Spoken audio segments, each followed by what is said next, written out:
બનાસકાંઠા જિલ્લાના થરા શહેરમાં ડુપ્લિકેટ તિરુપતિ કપાસિયા તેલના ડબ્બાનું વેચાણ કરતા વેપારી પર કંપની દ્વારા પોલીસ ફરિયાદ કરવામાં આવી હતી।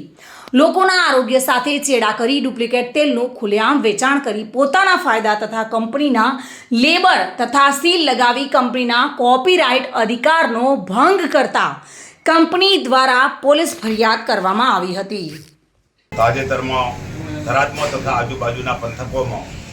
ડુપ્લિકેટ ખાદ્ય પદાર્થો પકડાય છે અને તંત્ર દ્વારા 6 મહિના 12 મહિને ક્યારેક રેડ કરી અને દેખાડો કરવામાં આવે છે। ખરેખર લોકોના આરોગ્ય જોડે બહુ ચેડા થાય છે અને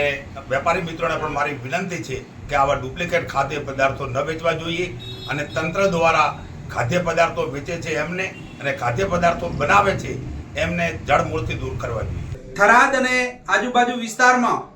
જે ખાસ કરીને આજે જે ડુપ્લિકેટ તિરુપતિ તેલ પકડાયું છે, જે વેપારીઓ આવું ડુપ્લિકેટકરણ કરી રહ્યા છે, આવા વેપારીઓ સામે તંત્ર અને ફૂડ એન્ડ ડ્રગ્સ વિભાગના અધિકારીઓ છે એમને વિનંતી કરું છું કે આવા તો કેટલા લોકો આવું ડુપ્લિકેટ વેપારો કરી રહ્યા છે, ત્યારે આપણા વિસ્તારના જે આ લોકો છે, લોકોના સ્વાસ્થ્ય સાથે ચેડા થઈ રહ્યા છે, ત્યારે તંત્રને વિનંતી કરું છું કે આવા વેપારીઓ સામે કડક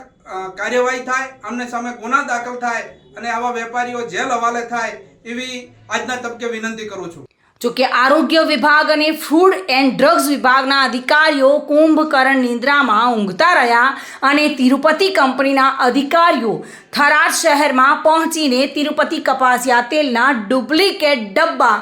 ઝડપી પાડ્યા હતા। મહેન્દ્ર ઓઝા સાથે bureau report, today Gujarati news.